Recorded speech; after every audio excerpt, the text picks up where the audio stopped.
Días atrás, la directora del INAU por la oposición, Natalia Argencio, Frente Amplista, publicó datos sobre la pobreza en niñas, niños y adolescentes en nuestro país y destacó la zona norte justamente del territorio, especialmente al departamento de Salto. Pablo Abdala, nacionalista, presidente del INAU, afirmó luego de consultar al Instituto Nacional de Estadística que no tienen, por lo menos en esa órbita, el registro elaborado. ¿Cuál es entonces, como pregunta, la situación y cómo se está trabajando en torno a la infancia y a la adolescencia en nuestro país? Sobre esto hablaremos este miércoles en Otro Orden.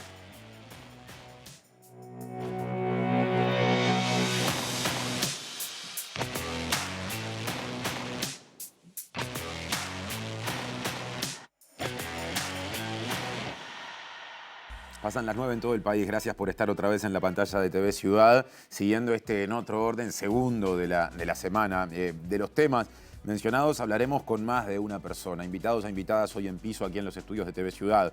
Más adelante, por ejemplo, estará Carlos Salaverry, que es secretario general del SUINAU, que es el sindicato único de quienes trabajan en INAU y ahora también en INISA. Y también en el segundo bloque recibiremos, para un intercambio justamente en el que estará presente Salaverry, a Paula Baliato, que es coordinadora del programa Infancia y Adolescencia de El Abrojo e integrante del Comité de Derechos del Niño de Uruguay. Pero para empezar el programa, ya que justamente hablaremos de la realidad de niñez y adolescencia, tomando como disparador por lo menos un intercambio público, cuando no una discusión que se dio a partir de los dichos de la representante del Frente Amplio en el directorio del INAU, Natalia Argencio, estamos recibiendo a Pablo Abdala, que es el presidente del directorio del Instituto del Niño y el Adolescente de nuestro país. Pablo, buenas noches, gracias por estar en TV Ciudad. Con mucho gusto, Martín, gracias por la invitación. Los dichos de Argencio generaron discusión hace, digamos, pocos días, ¿no? Una discusión que involucró a distintos actores, al directorio, también al intendente de Salto, que es Frente Amplista, igual que Argencio, Andrés Lima. Argencio en general, tenemos una serie de tweets que hemos ido, que recopilamos para este programa con respecto a sus comentarios o que resumen sus comentarios. Habló de la situación de pobreza justamente en el norte del país, hizo algunas consideraciones, ¿no? En Salto el aumento estimado fue de 44%, fue lo que publicó Argencio, de niños, niñas y adolescentes bajo la línea de pobreza, lo que significa que en 2020 el número de niños, niñas y adolescentes en esa situación fue de 9.883. Argencio afirmó, metiéndonos ahora ya en lo que hay en términos de elementos para afirmar eso, o en lo que no hay en última instancia, que es un debe para Uruguay tener mayores datos oficiales sobre la multidimensionalidad de las mediciones asociadas a la pobreza y no solo la pobreza medida por ingresos. Y explicó su interpretación sobre la base de un ejercicio cruzando datos justamente. ¿Usted qué interpretación tiene de ese ejercicio y de esos resultados? En ese aspecto metodológico estoy absolutamente de acuerdo. Me consta que el Instituto de Estadística está trabajando precisamente en un cambio en cuanto a la forma de la medición de la pobreza, en ese aspecto metodológico.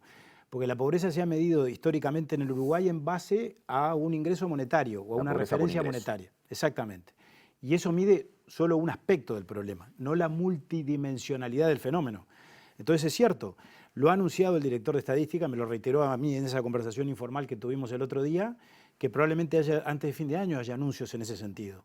Y es bien interesante, porque en esto tenemos que ser muy cautelosos, porque en función de que esta medición o la condición de estar por encima o por debajo de la línea de pobreza está asociado a la canasta alimentaria o a la canasta no alimentaria para medir la marginalidad o para medir la pobreza, muchas veces caemos en el error de sacar conclusiones definitorias con relación a un fenómeno que es complejo y hay mediciones, en todo caso, o hay estudios más que mediciones, por ejemplo, del Instituto de Economía, por ejemplo, el PNUD, que mide precisamente la multidimensionalidad de la pobreza y que ha determinado que en el Uruguay, y no ahora con la pandemia, históricamente, familias que técnicamente no son pobres, que están por encima de la línea de la pobreza, sin embargo tienen 2, 3 o varias necesidades básicas insatisfechas y están en situación no de pobreza en términos técnicos, pero sí de vulnerabilidad. Claro. Y sí, eventualmente, de una exposición a, por lo tanto, caerse por debajo de la línea de pobreza con mucha facilidad. Entonces es un fenómeno muy difícil, muy complejo y que se vuelve todavía más complicado cuando lo llevamos específicamente al terreno de la pobreza infantil, que tiene otras particularidades muy importantes. ¿Por qué es más complicado? Bueno, porque la pobreza infantil en el Uruguay representa un fenómeno de carácter estructural que también es histórico. y que creo que nos debe preocupar mucho en términos fundamentalmente de cómo se da la concentración de la pobreza, la infantilización de la pobreza. Cuando decimos comúnmente la pobreza tiene cara de mujer y tiene cara de niño.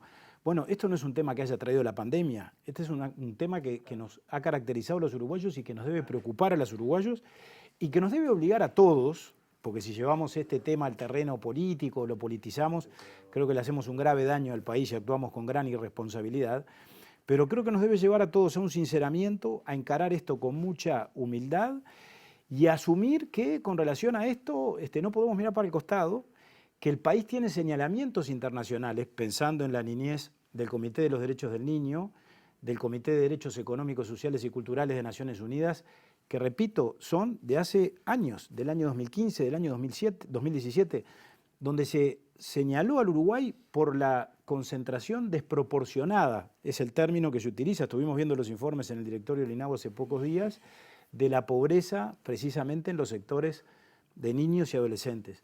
De manera tal que en ese sentido yo creo que este tema tenemos que repito, decantarlo de cualquier pasión partidaria, descontextualizarlo de los tiempos políticos o de los periodos de gobierno y asumir que es un problema que los uruguayos tenemos y que lo tenemos que encarar con mucha humildad. ¿Y qué pasa con la pobreza si es que se puede hilar tan fino en términos territoriales? Es decir, Argencio en esas publicaciones que generaron la discusión habló de Cerro Largo, Rivera, Artigas, Salto y Paysandú como departamentos en los que habría aumentado más la pobreza infantil que en otros lugares. Salto fue el caso del que más se habló porque señaló, según el ejercicio que hizo, la operación que hizo, que había subido en un 44%, ¿no?, al cabo del año 2020. ¿Qué se sabe de Salto puntualmente?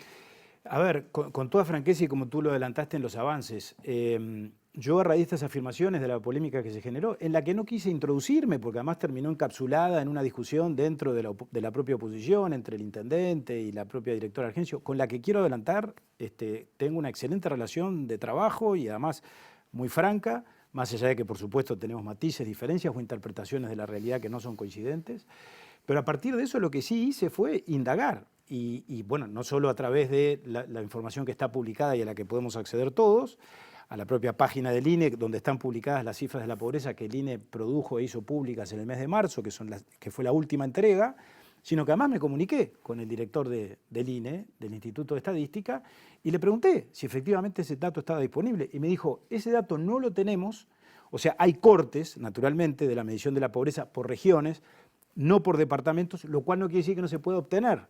El propio INE podría producirlo. Y hasta me dijo, podemos trabajar en eso, pero nos tomaría algunos días. Bueno, después la propia directora Argencio, a partir de este intercambio que tuvo con el intendente de Lima, publicó con mucha honestidad que eran datos de elaboración propia. ¿Cuál fue la metodología? ¿Cómo los produjo? ¿Cómo los obtuvo? No lo sé y no me importa mucho tampoco. Bueno, no, pero es un elemento en la discusión ese, porque está aquí la operación y me interesa contrastarla o por lo menos ponerla a disposición de su opinión, ¿no? Según lo que trascendió, lo que la propia directora Frente Amplista explicó, se elaboró la medición en base a microdatos de la encuesta continua de hogares del Instituto Nacional de Estadística del año 2020 y usando también en esa suerte de triangulación datos de la publicación del informe Incidencia de la Pobreza en Niños, Niñas y Adolescentes en Uruguay, una mirada comparada entre 2019 y 2020 del Observatorio de Derechos de la Niñez y la Adolescencia del Comité de Derechos del Niño del Uruguay. Ahí están los elementos tomados en cuenta. Está bien, sobre la base de una elaboración propia, también lo dice Exacto. en esa misma cadena de tweets. Pero quiero decir, en todo caso, yo creo que lo conveniente es que ella explique y bueno, y si hay interés en saber por qué llegó a esa conclusión, bueno, que la fundamente, que es lo que el intendente Lima le ha reclamado, pero reitero, yo lejos estoy, porque además tus colegas el otro día me preguntaron a ver de qué lado me paraba yo en este diferendo o intercambio o entredicho. Dije que por supuesto no iba a ingresar en él, porque repito, creo que todos tenemos que analizar este tema con mucha ponderación, con mucha serenidad, con mucha humildad. Y bueno, y después, naturalmente, reconocido el problema o asumido que evidentemente tenemos mucha materia pendiente en esa materia, actuar, que es lo que estamos tratando de hacer desde el gobierno y desde el INAU en particular. Cuando hablamos, como se habla ahora, de la ampliación del plan CAIF y de aumentar la inversión en cuanto a la presencia del Estado en los territorios, que podría detallar las cosas que venimos haciendo y las que tenemos proyectado hacer. Lo hice esta mañana en un encuentro del SUINAU, muy rápidamente, con relación a estos mismos temas, al derecho a vivir en familia, el sistema de protección. Bueno, la prioridad que ha marcado el gobierno, si tú lees la exposición de motivos de la rendición de cuentas, hay un reconocimiento a muchas de estas cifras, a las cifras históricas, a la circunstancia de que en los 2 quintiles más desfavorecidos desde el punto de vista de la distribución del ingreso, cerca del 60% de los niños de 0 a 3 que pertenecen a esas franjas no asisten a ningún centro educativo, ni a un CAIF, ni a un jardín de infantes. Bueno, esa es la realidad que tenemos que intentar revertir, que nos va a llevar mucho tiempo revertir. Ahí va a priorizar políticas o está priorizando esta administración. Naturalmente, sobre la base de las políticas del MIDES, por supuesto, en cuanto a la asistencia directa, pensando sobre todo en el contexto de la pandemia y de la emergencia sanitaria, y las secuelas que eso deja, que por supuesto nadie las ignora, pero por otro lado, pensando en términos ya más estructurales y en el mediano y en el largo plazo, la inversión educativa y socioeducativa que representan INAU y que representa ANEP. Nosotros hemos dicho, y es el desafío que tenemos, el plan CAIF atendió, en primera infancia, atendimos a 64.000 niños el año pasado. Bueno, con todo esto queremos ver si logramos en los 3 ejercicios que vienen ampliar la cobertura en 17.000 cupos más. ¿Con eso vamos a solucionar todo el problema? Por supuesto que no, el problema es mayor, pero tenemos que empezar. Y esto implicaría, si lo logramos, sería, yo diría, en principio, un éxito, más allá de que, repito, no hay que medirlo en términos de éxitos o fracasos, porque la demanda aumenta continuamente, además, pero sí implicaría cumplir un desafío que va a ser muy complejo de cumplir, porque va a implicar ya el año que viene hacer ampliaciones en términos de abrir nuevos grupos en los CAIF que ya existen, inaugurar decenas de centros a lo largo y ancho del país. Bueno, en todo eso estamos y en todo eso vamos a estar en los ejercicios subsiguientes. Ya volveremos a lo que está previsto que haga INAU en 2022, 23 y 24, años en los que aparte hay algunos recursos que son parte de la rendición de cuentas aprobada esta semana en el Parlamento que se van a volcar, entre otras dependencias, organismos públicos, al INAU y por ende a sus políticas. Yo le quería hacer una última pregunta con respecto a la situación de la pobreza infantil. La estimación de pobreza mencionada por usted del INE, publicada en marzo de este año, que registra lo que pasó el año anterior, en 2020, da un total a nivel nacional de 11,6% de la población viviendo bajo la línea de la pobreza y un 0,8% viviendo en la indigencia. Ya nos dijo que es difícil... Ese es el índice general, ¿no? Exactamente, exactamente. Es difícil aproximarse a la realidad concreta de niños, niñas y adolescentes, pero ¿hay algún tipo de aproximación, por lo menos, o de cálculo que se haga en la órbita del INAU, entre otras cosas, para medir después para qué se obtienen recursos cuando se van a ejecutar políticas? Repito, el INAU, por supuesto que tiene una dirección de evaluación y monitoreo, tiene un observatorio de la realidad, no produce estadísticas de estas características. La pobreza está medida, está medido el índice general y está medido el índice de pobreza infantil. Y después, como yo decía, hay cortes. Yo no soy el director del INE, ojo, y no soy especialista en estos temas. Simplemente es lo que he tratado de informarme ahora y antes. Cuando estaba en el Parlamento yo hacía un relativo seguimiento de estos temas porque integré 15 años la Comisión de Población y Desarrollo Social. Ahora, hay estudios en la OPP que indican lo que yo decía antes. Es decir, por ejemplo, en hogares de 0 a 3, ahí la pobreza monetaria llega a un 20% de los niños de 0 a 3. Hay una gran concentración. Esto es algo que el propio gobierno ha reconocido y que además es un fenómeno estructural que no trajo la pandemia, que la pandemia puede haber consolidado. Duplica el nivel de pobreza general en esa situación que usted, en ese corte que usted marcó. Históricamente, y esto en las etapas donde no había pandemia y había una gran bonanza económica y un gran crecimiento del ingreso de los uruguayos, del trabajo, del salario, sin embargo, tampoco se logró revertir en términos de la proporcionalidad, más allá de la, digamos, de la notoria baja de la pobreza que hubo en términos de la medición monetaria. No tanto en términos de la vulnerabilidad social ni de los niveles de exclusión. A mí me preocupa mucho esa perspectiva. Lo dije antes y lo repito ahora. Es decir, creo que no podemos conformarnos ni hacer de cuenta que lo que pasa no pasa simplemente porque logramos eventualmente bajar la pobreza unidimensional. El fenómeno es mucho más profundo. Y creo que el Uruguay tiene problemas de una pobreza cultural, estructural y de niveles, repito, de exclusión social que vienen de larga data y que me parece que pasan por aspectos que van mucho más allá del ingreso monetario, que tienen que ver con un conjunto de aspectos donde la inversión educativa es esencial, donde invertir en la posibilidad de que los chicos más tempranamente puedan asistir a un CAIF es un aspecto importantísimo, no el único, pero me parece que ese es el tipo de medidas en las que tenemos que pensar y que por supuesto eso no se soluciona con el mero asistencialismo, ¿Que hay que asistir a las familias que tienen necesidades perentorias? Desde luego que sí.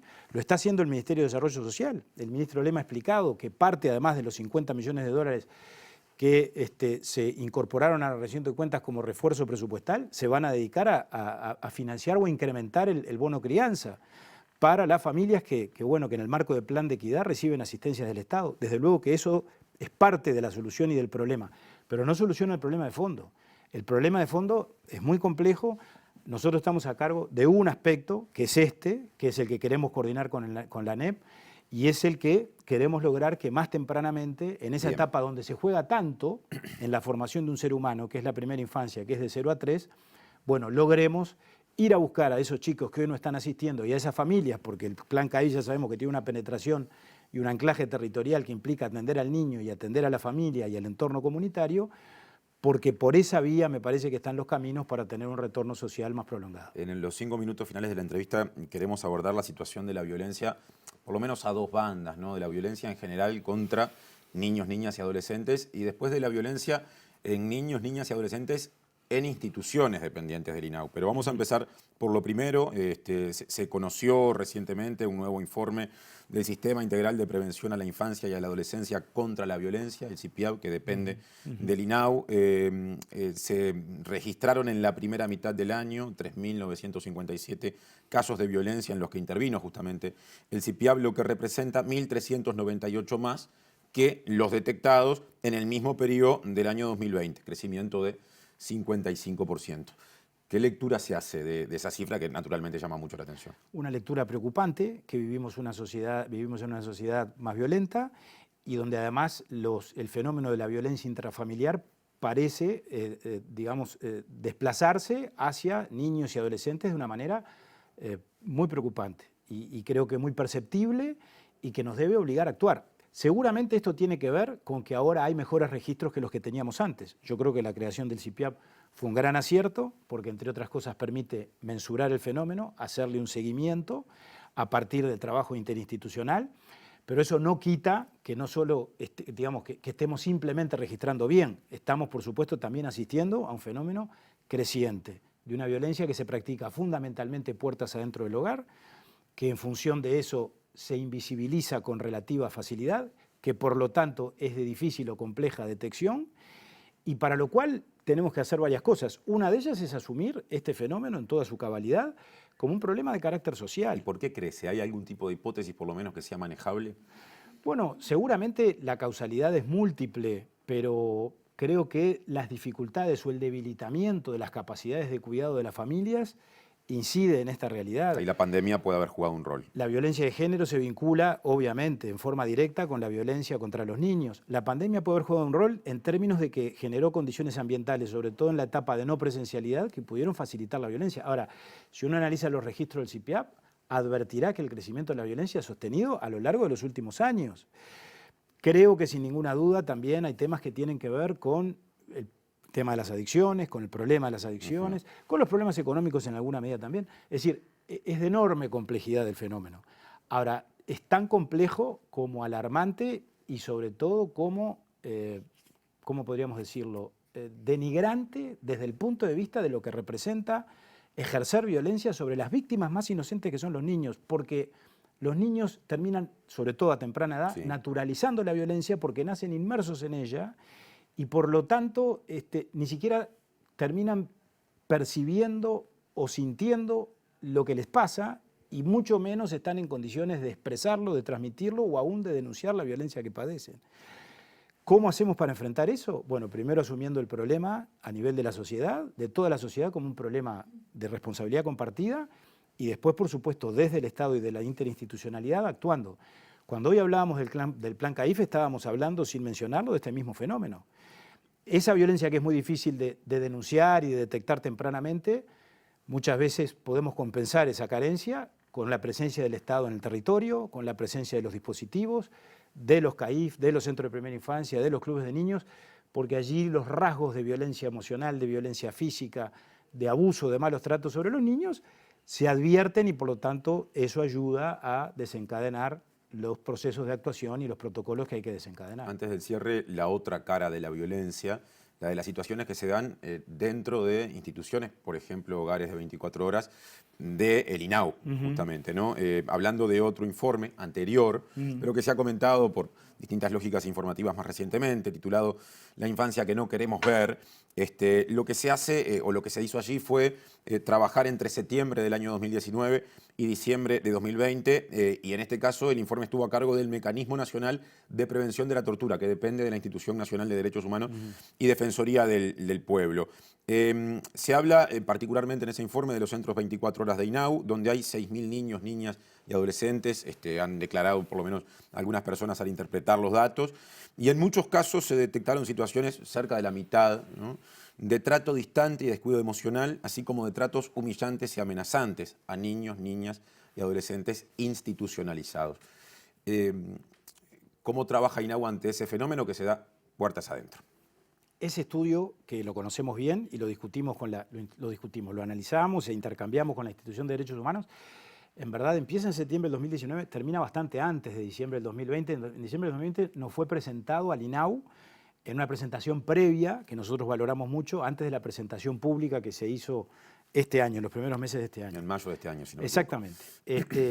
Por supuesto que nos preocupó y nos preocupa, y por supuesto que estamos actuando a los efectos de cambiar la realidad. Por cierto que cambiar esa realidad no es sencillo y no es fácil. Aquí hay un tema que tiene que ver con el paradigma, desde un modelo terapéutico, de respuesta terapéutica, que ha sido el modelo histórico y asilar. Bueno, desde la aprobación de la Ley de Salud Mental, yo creo que todos hemos llegado a algunos consensos en cuanto a que hay que variar ese esquema o transitar hacia un modelo de carácter socioeducativo. Y venimos interviniendo y tomando medidas. Menciono algunas. La incorporación de educadores, por ejemplo, en los equipos, que antes no era una condición, ahora sí lo es en los distintos centros de salud mental. La irrupción de una figura que fue una de las primeras medidas que yo tuve que votar y voté gustoso el año pasado, que es la del acompañante terapéutico, que es esencial precisamente para acompañar a los chicos cuando ingresan y cuando salen de las clínicas, en esos cambios o en esos tránsitos de la residencia a la clínica, de la clínica a la residencia, que conspiran contra la estabilidad y que muchas veces estimulan las descompensaciones. Los procedimientos de contralor, de supervisión, los procedimientos de denuncia, que antes no existían, ahora se están protocolizando. El año pasado, en el 2020, frente a denuncias concretas de malos tratos y de violación de derechos humanos en muchos de estos centros, intervinimos con consecuencias, y lo estamos haciendo regularmente. ¿Todo eso alcanza? No, es apenas el comienzo. Pero hay algunos datos alentadores. Un aspecto que es una nítida vulneración de derechos humanos es la permanencia de los niños y adolescentes con trastornos mentales en las clínicas psiquiátricas, más allá del alta, Claro. ¿verdad? Bueno, todavía ese fenómeno está vigente y hasta que no lo superemos del todo no habremos superado el problema. Pero venimos, a partir de todas estas medidas, acotando y acortando los plazos y mejorando los resultados. No es suficiente. La propia Institución de Derechos Humanos, por ejemplo, en aspectos vinculados con violaciones de derechos en cuanto a los mecanismos de sujeción, violando los protocolos y por lo tanto... Medicalización también se denuncia. El uso de fármacos en forma desproporcionada. Bueno, en eso la propia institución, entre la presentación que nos hizo en el mes de diciembre del 2020 y la presentación pública que se hizo después en mayo, como decías tú, ya reconoció con mucha honestidad que había advertido algunas mejoras en los centros a partir de medidas que se tomaron.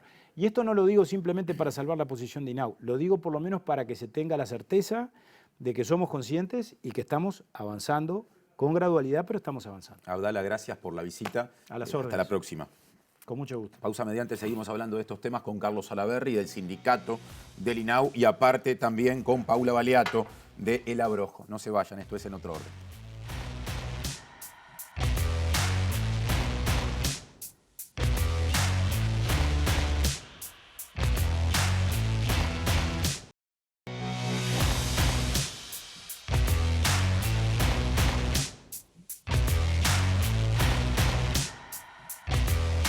Más en otro orden, la pobreza infantil sigue siendo tema y también las herramientas de las que dispone el Estado uruguayo justamente para abordar ese desafío, para obtener o alcanzar los mejores niveles de atención ante la dificultad que plantea un fenómeno de ese tipo, ¿no? Allí pesa el presupuesto, la institucionalidad del INAU. De todo eso hablaremos a continuación, ahora en un formato a dos voces o a dos presencias, ya que tenemos justamente doble visita en este momento a los estudios de TV Ciudad. Está Carlos Salaverry, que es secretario general del SUINAU, el sindicato de quienes trabajan en INAU y también en INISA, y está Paula Baleato, que es coordinadora del programa Infancia y Adolescencia del Abrojo e integrante también del Comité de Derechos del Niño del Uruguay. Empiezo saludando a Paula. ¿Cómo te va? Bienvenida. Hola, ¿qué tal? Buenas noches. Muy Carlos, bien, gracias por estar también, ¿eh? Muchas gracias por la invitación.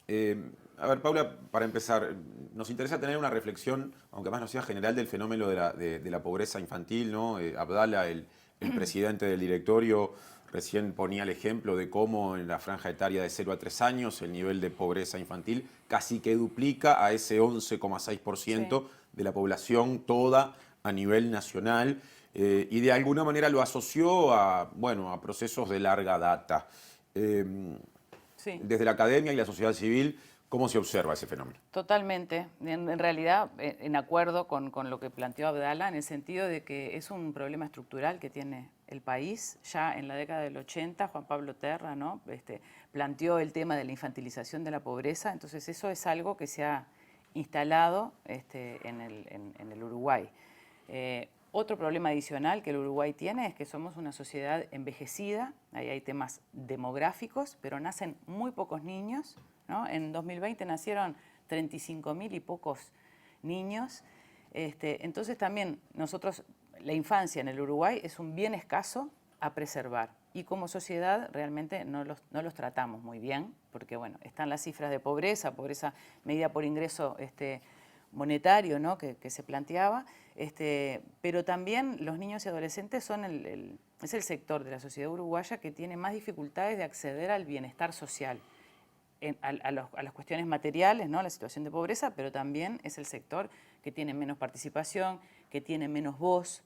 Entonces, efectivamente, es un problema estructural, es un problema que el Uruguay debería de poder resolver, deberíamos de poder resolver como país, siendo tan pocos los niños que hay, resolver ese problema y que no se puede analizar de manera aislada, digamos, porque esos niños pertenecen a familias pobres, entonces son pobres porque los adultos, porque sus familias son... Hay una reproducción de la pobreza. Hay una reproducción de la pobreza, viven en familias que tienen dificultades de empleo, que tienen bajo capital cultural, que tienen dificultades de vivienda, que tienen escasas posibilidades de circulación social, que viven en las zonas más periféricas. Entonces las políticas de infancia no se pueden ver descontextualizadas de las políticas generales del país. Y efectivamente, digamos, hay temas de distribución de la riqueza en el país, bueno, que tenemos que revisar, digamos, ¿no? Porque... Me interesa profundizar en eso más adelante. Bien. Interesante el abordaje. No quiero dejar de conversar con quienes trabajan en INAU. Carlos, ¿cómo impacta justamente en el día a día, en los distintos dispositivos que INAU tiene? Lo hablábamos con Abdala antes de estar al aire. En este país que tiene una larga tradición de organismos públicos, de empresas públicas, una larga tradición de educación pública. En general no se dimensiona que INAU es uno de los organismos más importantes en cantidad de funcionariado, en presencia en territorio en todo el país, en presupuesto, en mayor o menor medida también, porque hay alguna relación.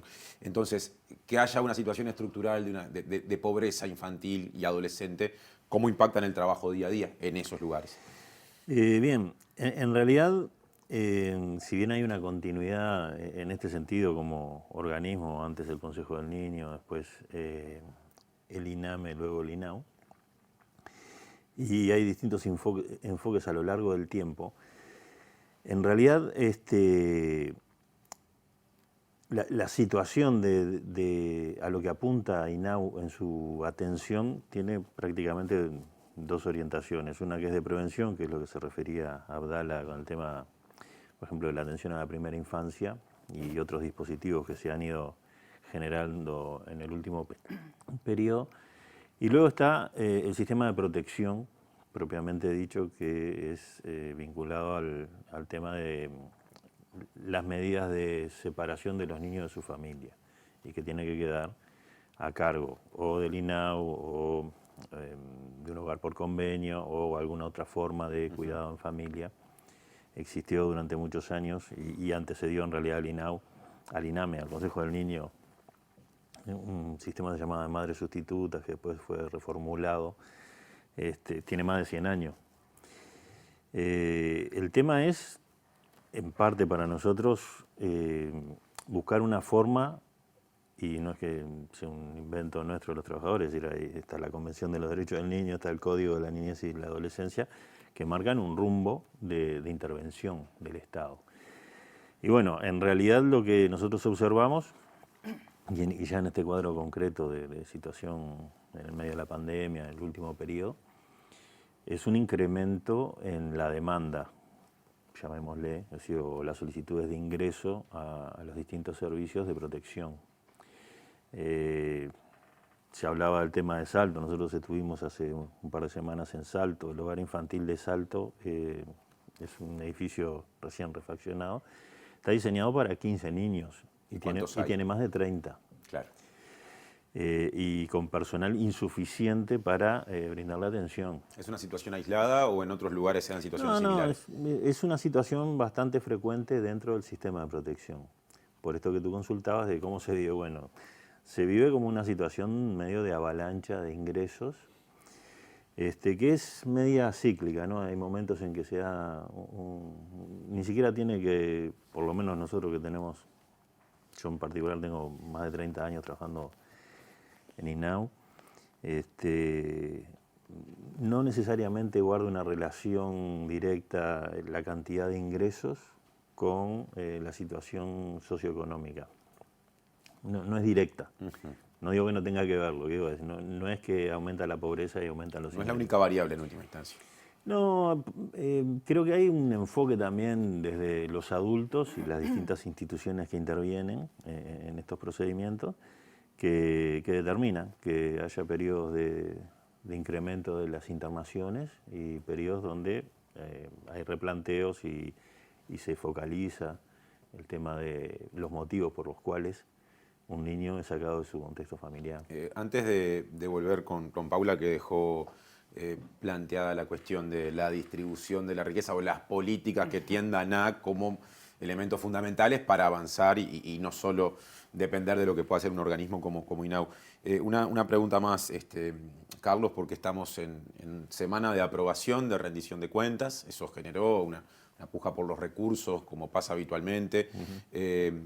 Digamos, la coalición de gobierno acordó destinar durante 3 años, a partir del que viene, 22, 23 y 24, $50 millones por encima de lo que estaba previsto en el presupuesto nacional aprobado el año pasado, para distintos organismos, no solo INAU, pero dijo recién Abdala que había una distribución en algunos casos muy favorable, por ejemplo, al avance en centros CAIF, con el INAU liderando ese proceso. ¿Qué evaluación hace el sindicato de los recursos que se destinaron? Son insuficientes, claramente. Si bien el número impacta a $50 millones, en realidad INAU ejecuta poco de esos $50 millones, son otros organismos, que hay un comité que se crea en la propia ley que es el encargado de asignar esos recursos. El plan CAIF es un plan que ha tenido un incremento y ha sido una apuesta constante de los distintos gobiernos y directorios del organismo en los últimos años. Lo que busca el plan CAIF está en el terreno que yo decía de la prevención, es decir, generar ese contacto, incorporar a lo que es una modalidad de sistema educativo. Y lo que se plantea políticamente el gobierno es lo que dijo el presidente, es decir, un incremento en X cantidad de cupo. La pregunta es si es suficiente para abordar la situación actual. Creemos que es absolutamente insuficiente, inclusive el modelo de respuesta. Es decir, el plan CAIF tiene como un techo. El propio presidente lo decía, hay una franja que no tiene contacto, es decir, que está fuera del sistema, de todos los sistemas. Sí, habló de una franja de 0 a 3 años. De 0 a 3 años, ¿no? Pero además el plan CAIF tiene está implantado en todo el territorio nacional, en lugares donde en concentraciones de población baja, rurales, hay centros CAIF, es decir, tiene una gran llegada. Y del mismo modo que el sistema oficial, que que es otra modalidad, pero los centros de atención a la primera infancia, los CAPI, son numéricamente inferiores, pero también tienen una cobertura importante. De todos modos, hay un sector de la población que no accede ni a estos servicios. Bien, falta abarcar sectores que están quedando afuera. Paula, me interesa en primer término tu mirada con respecto a estas dificultades que planteaba Carlos, ¿no? Sí. Las limitaciones del plan CAIF, que se puede decir que es a esta altura una suerte de política de Estado, porque hace ya décadas que gobiernos, por lo menos de 3 partidos distintos, alternándose, han mantenido y en la medida de lo posible también una mirada a la cuestión presupuestal que Abdala defendió. Abdala dijo en algunas entrevistas recientes que allá había habido un incremento en la ley de presupuesto y que ahora en esta rendición de cuentas se viene a reforzar con estos 50 millones anuales, aunque no sean exclusivamente para INAU. Sí. ¿Qué decir al respecto? Empiezo por lo último. Hay un colega que decía, bueno, los niños antes que en la escuela tienen que estar en el presupuesto. Entonces, esa mirada de cómo el país invierte en la infancia es fundamental. Y sí, y se necesitan más recursos. Por eso vuelvo al tema de la redistribución y de dónde saca, o sea, los recursos que el país tiene, cómo efectivamente los redistribuimos para que den para todos, un poquito para cada uno. Eso lo entiende más o menos, lo entendemos más o menos todos, ¿no? Entonces, si bien en las últimas décadas se ha avanzado en relación a la inversión en infancia, se planteaba que Uruguay tenía un gasto pro adulto y bueno, y se ha tratado de ir corrigiendo y que haya mayores niveles de inversión en la infancia. Todavía no es suficiente. A la prueba está. Y tenemos que hacer también un esfuerzo muy importante para transversalizar la mirada de infancia en el presupuesto. Porque si uno ubica, bueno, ¿cuánto invierte el país en infancia? UNICEF ha hecho estudios en relación a eso, pero bueno, requiere toda una mirada especial porque los niños se nos pierden allá en el presupuesto. Hay distintas unidades ejecutoras, digamos. Tenemos que irlos a buscar al INAU, pero también están en la educación, claro, obviamente, pero están también en la salud y están en la vivienda. En eso tenemos que seguir haciendo un esfuerzo, ¿no? En relación a la institucionalidad, tenemos un gravísimo problema que, bueno, que desde sociedad civil también lo venimos planteando desde hace mucho tiempo. Tenemos una institucionalidad del siglo XX para problemas del siglo XXI. Sucesivamente las viejas instituciones, Carlos decía recién, ¿no? El INAME, el INAU, y decía, bueno, el Consejo del Niño, el INAME, el INAU. Esos cambios de nombres en realidad son intentos de adecuación de instituciones que fueron pensadas para otros momentos históricos a las necesidades del momento. Seguimos en ese intento y falta mucho todavía, porque las instituciones tienen límites para su reforma, tienen límites. Entonces necesitamos como país generar las instituciones que son herramientas también que nos permiten, tienen que estar en función de las necesidades de las personas, no las personas en función de las necesidades de las instituciones. Y por eso son las reformas institucionales, porque las necesidades de la sociedad cambian y por eso estas herramientas... ¿Se necesitan nuevas instituciones? Se necesita una nueva institucionalidad que nosotros hoy todavía tenemos una institucionalidad dividida, todavía para esa infancia dividida. Para los menores, entre comillas, el INAU. Y para los niños, la familia, el mercado. Las familias resuelven en el mercado algunas necesidades. Pensamos que las políticas sociales son para las personas pobres, pero las políticas sociales tienen que ser para toda la sociedad y para todos los niños. Todos los derechos para todos los niños. Pero tenemos todavía esas rémoras del paradigma anterior a la Convención, ¿no? Donde, bueno, el Estado tenía que asistir a aquellos que no podían por sus propios medios y el resto de las personas. Entonces hay que trabajar, tenemos que trabajar mucho en eso. Desde sociedad civil hemos hecho planteos al sistema político y a los distintos organismos de que es necesario avanzar en una nueva institucionalidad. El INAU no puede con todo, porque el INAU no puede proveer de viviendas a esas familias, no puede proveer de educación a esas familias, no puede proveer de recreación, no trabaja con los adultos, o sea, sí trabaja con las familias, pero se entiende lo que quiero decir, que se necesita una integralidad Y necesitamos también a otros actores en escena, ¿no? Porque hoy se conversaba de Salto y de qué pasa con la expresión territorial de la pobreza en los niños. Entonces, las intendencias, los municipios, los gobiernos departamentales y locales también están llamados, desde nuestra perspectiva, a cumplir una función en su realidad local, ¿no? Para la población en los departamentos. Me interesa cerrar este intercambio, digamos, con por lo menos un comentario de cada uno en la medida en que el tiempo dé. Con respecto al último tema abordado con Abdala en la entrevista anterior, ¿no? Voy a refrescar, digamos, los datos básicos de un informe titulado La infancia que no queremos ver, a cargo del Mecanismo de Prevención de la Tortura, que se presentó en mayo de este año, que toma un periodo que va desde fines de 2019 a comienzos del año 2020, y que dice que en, por ejemplo, dispositivos de 24 horas de INAU, en cerca de la mitad de los establecimientos se constató trato distante y descuido emocional, así como tratos humillantes y amenazantes a niños, niñas y adolescentes. Me quedo con Paula, después paso a Carlos. ¿Le falta mucho al sistema ahí?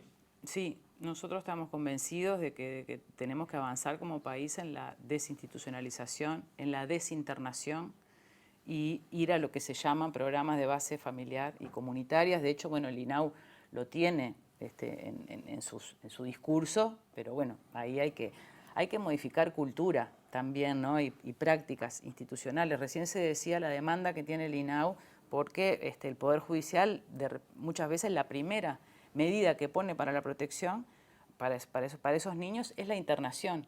Y muchas veces lo que nosotros vemos en territorio también y en la práctica es que el sistema de protección opera como un sistema de desprotección. Entonces a veces es mayor el daño del aislamiento social. Tener presente que cuando nosotros, la internación, que responde a un viejo paradigma, implica secuestrar ese problema de la sociedad. Lo saco de la sociedad, lo tengo aparte, es esa idea que teníamos antes, ¿no? Hace 50 años.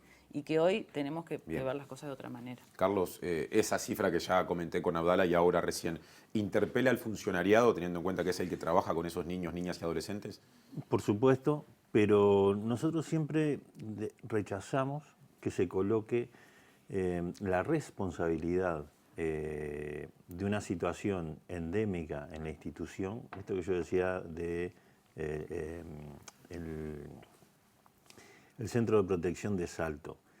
Si un trabajador o dos trabajadores tienen que hacer frente a varias horas de convivencia de 30 niños, y luego se dice, bueno, hay una situación de vulneración, etcétera, etcétera, y la responsabilidad es el que está en esa situación en ese momento. Nosotros lo que decimos es, bueno, obviamente rechazamos la violencia contra los niños, pero entendemos que hay como cierto engaño o chivo expiatorio en el funcionario o en el trabajador que está en el lugar. Es toda una situación que parte, como ella decía, es decir, hay un juez que determina que la protección es sacarlo de su medio familiar, de su barrio, su centro de estudio, mandarlo a un lugar extraño. El niño o el adolescente que llega a ese lugar le pasan cosas y uno está atendiendo un lugar con 20 adolescentes, uno que tiene que cocinar, un trabajador, ¿no?, que tiene que cocinar, etc. Entonces después dice, bueno, no, pero ahí se vulneran los derechos de ese niño desde que entró, independientemente de cuál es el funcionario que está de turno. Entonces, para nosotros sí es una preocupación y entendemos que ha habido un trabajo importante y ha habido una mejora en el trato. Ahora, lo que hay que partir de la base es que el mecanismo de protección lleva implícito un maltrato, que luego la institución lo agrava. Entonces sí, obviamente a través de la formación, de cambiar el enfoque del trabajo, se pueden obtener mejores resultados. Ahora, si yo, de hecho, la mayoría del personal de INAU hoy que está en atención directa ingresó de los últimos 10 años para acá, y yo te diría de los últimos 5 años para acá, la mayoría. Sin embargo, este tema del maltrato en términos generales es un tema histórico de la institución. De larga data. de la institución. Bien. Entonces nosotros lo que decimos es, bueno, estamos de acuerdo, rechazamos el maltrato, pero lo que tenemos que generar son condiciones de convivencia adecuadas que eviten esas situaciones de descontrol. Tú sumale patologías psiquiátricas, cómo se da la contención de un adolescente que se descompensa, se autoagrede, agrede a otro, agrede al trabajador, empieza a destrozar el edificio. Entonces, ese es el día a día de un trabajador en un centro internado, ¿no? Carlos Salaverry, gracias por la visita. No, gracias a ti. Paula Baliato, lo mismo, gracias. Gracias. Hacemos una breve pausa en Otro Orden y llega Julieta Núñez Tomás para hablar de la incidencia del cáncer de mama en Uruguay. No se vayan.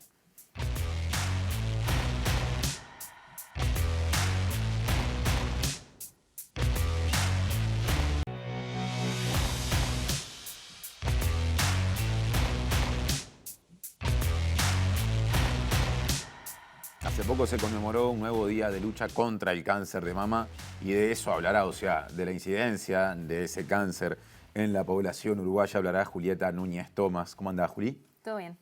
¿Qué destacás o qué podemos ir anticipando de lo que ocurre en Uruguay con el cáncer de mama, que es el cáncer con mayor incidencia en la población femenina, justamente? Bueno, está por terminar octubre, que es el mes de sensibilización sobre el cáncer de mama, y estaría bueno que le prestáramos más atención a este tema durante todo el año porque es un tema muy importante en Uruguay. La incidencia, ya vamos a ver, es muy grande. Pero me gustaría empezar explicando un poco qué es el cáncer de mama, y para eso vamos a ver una imagen en pantalla que muestra una mama. Una mama está formada principalmente por la glándula mamaria y el tejido graso, y a su vez la glándula mamaria tiene lóbulos mamarios, que son los que producen leche, y conductos, que son los que, bueno, llevan la leche hacia el pezón. También tenemos vasos sanguíneos y vasos linfáticos. El cáncer de mama se origina cuando un grupo de células de la mama crecen de forma anormal formando un tumor. Generalmente se origina en las células de los lóbulos, que es lo que estamos viendo allí en un color un poco más oscuro dentro de la mama, o en los conductos, pero puede originarse en cualquier lado.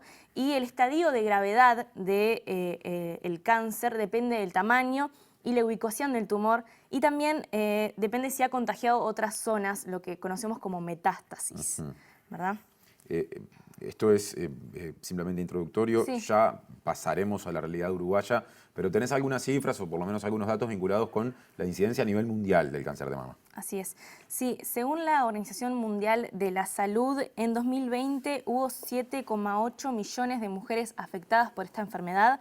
2,3 millones fueron diagnosticadas en 2020 y de estas 2,3 millones, 462.000 fueron diagnosticadas en América Latina.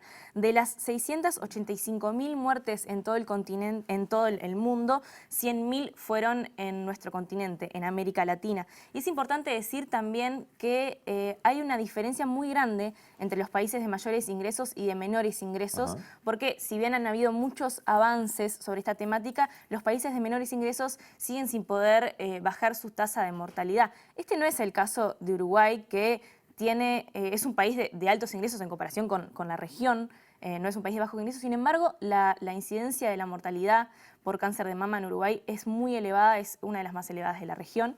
Y si te parece, podemos compartir algunos datos en particular sobre el cáncer de mama en Uruguay para poder después pasar a hablar de otras cosas que también nos atañen hoy. Vamos a eso, Julieta estuvo trabajando en el siguiente informe. En todo el mundo, octubre es el mes de la sensibilización sobre el cáncer de mama. En Uruguay, durante todo el mes, se realizaron diversas actividades orientadas a visibilizar esta enfermedad. Nuestro país tiene una de las tasas más altas de cáncer de mama en América Latina. Según estudios recientes, 1 de cada 11 mujeres uruguayas podría desarrollar cáncer de mama en algún momento de su vida. Según datos de la Comisión Honoraria de Lucha contra el Cáncer en Uruguay, se diagnostican en promedio 20.000 mujeres por año, lo que representa 5 mujeres al día. En las mujeres, el cáncer de mama es la primera causa de muerte por cáncer. En nuestro país, cada año mueren alrededor de 700 mujeres, lo que equivale a 2 fallecimientos por día. Existen factores que aumentan el riesgo de desarrollar un cáncer de mama. Algunos, como la edad, el género y los antecedentes personales y familiares de cáncer, no son modificables. Otros sí lo son: la obesidad, el sedentarismo y el consumo de bebidas alcohólicas y tabaco. El cáncer de mama es curable si se detecta en etapas tempranas. Es por esto que los grupos e instituciones que trabajan en la lucha contra el cáncer de mama hacen tanto énfasis en la importancia del autoexamen y, sobre todo, la realización controlada de mamografías. ¿Accediste a algunas investigaciones sobre el cáncer de mama en Uruguay como para ampliar esta mirada? Hay algunas cosas muy interesantes, tan importante es la ciencia en nuestro país, para llegar a estos conocimientos. La Organización Panamericana de la Salud, que antes nos brindó algunos datos, también explicaba que las mujeres latinas tienen menos riesgo de sufrir cáncer de mama que las mujeres blancas no hispánicas, y sobre esto se investigó en Uruguay. Y si bien la investigación no llegó a una conclusión entre las mujeres con cáncer de mama y las que no tienen en términos de descendencia, sí se vio que se detectó una asociación de la enfermedad con el linaje europeo, o sea que va a haber que investigar más. Quizás se está buscando explicaciones de por qué Uruguay tiene las tasas más altas de la región, claro, ¿no? De alguna manera se fue por ese lado. También por nuestra alimentación. La alimentación es fundamental cuando hablamos de cáncer de mama, lo decía en el tape, que es uno de los factores de riesgo, pero bueno, quizás haya cuestiones relacionadas a nuestra forma de comer en Uruguay que puedan explicar algunas cosas, y esta investigación encontró que, por ejemplo, el consumo de carne en personas con antecedentes familiares de cáncer puede ser un factor aún más de riesgo. Me parece que está bueno tenerlo presente y que la ciencia siga aportando desde ese lugar. ¿Qué pasó durante la pandemia con la atención en el sistema de salud del cáncer de mama en un, digamos, contexto y en un tiempo que recién parece ir quedando, por lo menos de momento atrás, de postergación de la atención de muchas patologías no COVID?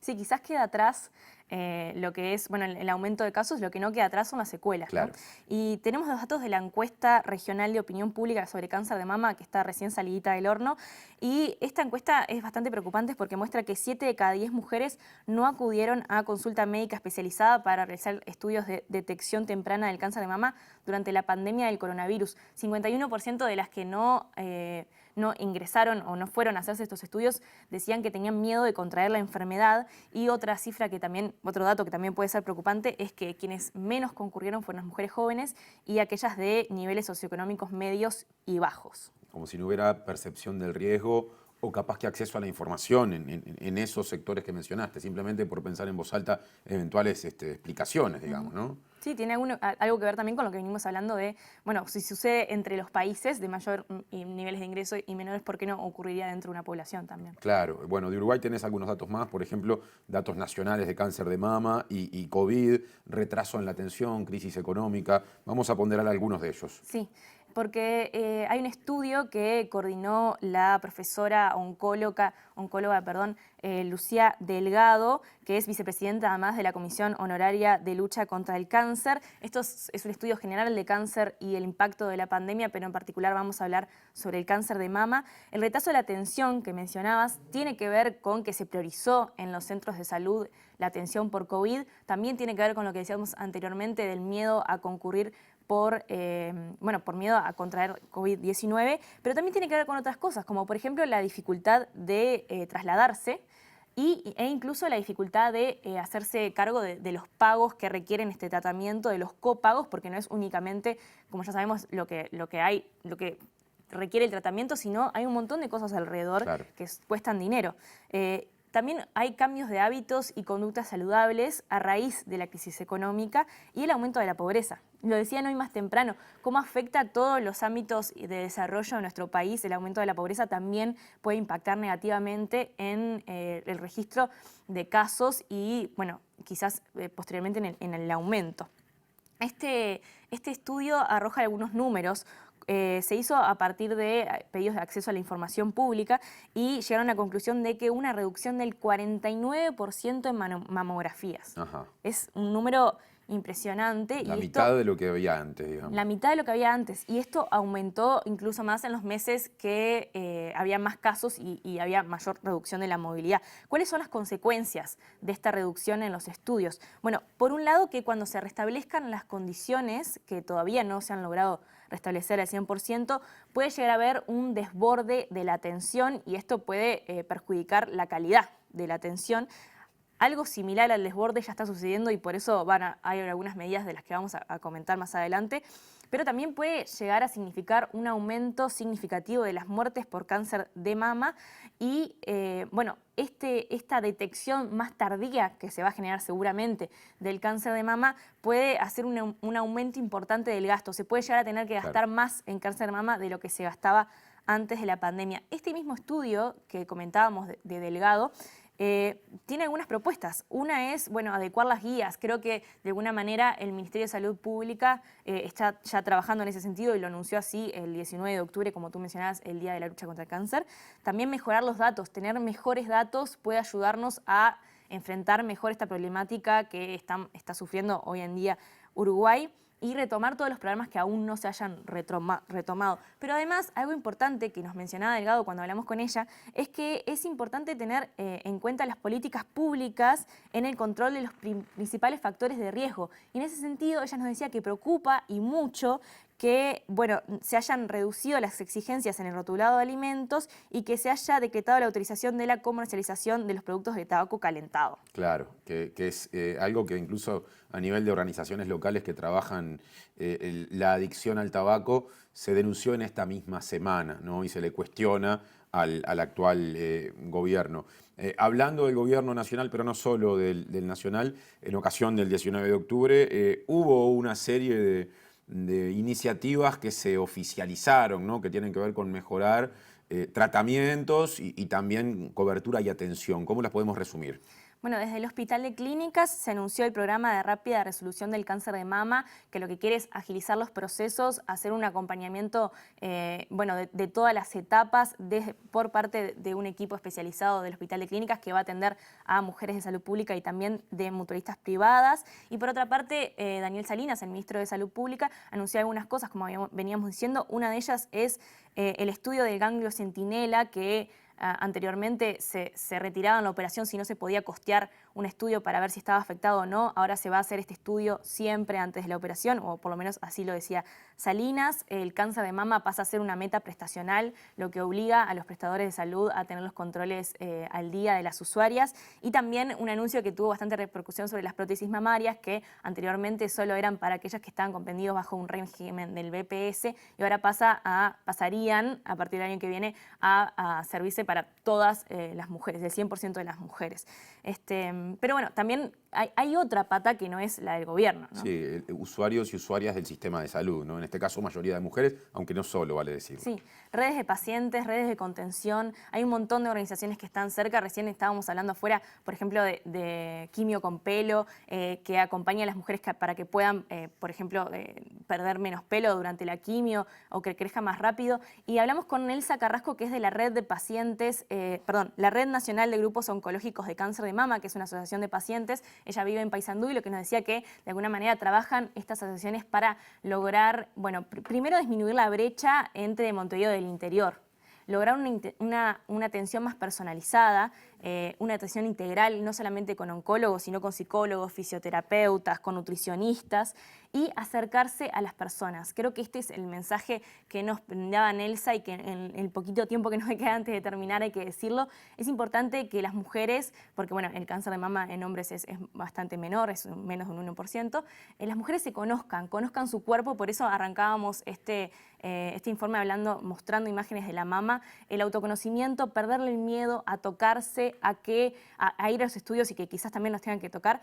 Eso es fundamental para lograr que el miedo no paralice, porque cuando nos paralizamos esta enfermedad es cuando las cosas se complican. Entonces creo que este es el mensaje de Nelsa Carrasco, que dice que es importante y necesario que se escuche las asociaciones de pacientes y que las mujeres cada vez tengan menos miedo, cada vez conozcan más su propio cuerpo. Esa es la manera de diagnosticar el cáncer, de prevenirlo y bueno, creo que por ahí quedamos, aunque hay un montón de cosas más. Bien. Julieta, gracias y hasta el lunes que viene. Hasta el lunes que viene. Estamos cerrando, no la semana en sí, pero sí la semana de En Otro Orden. El lunes que viene a las 21 reapareceremos en la pantalla de TV Ciudad. Que pasen bien.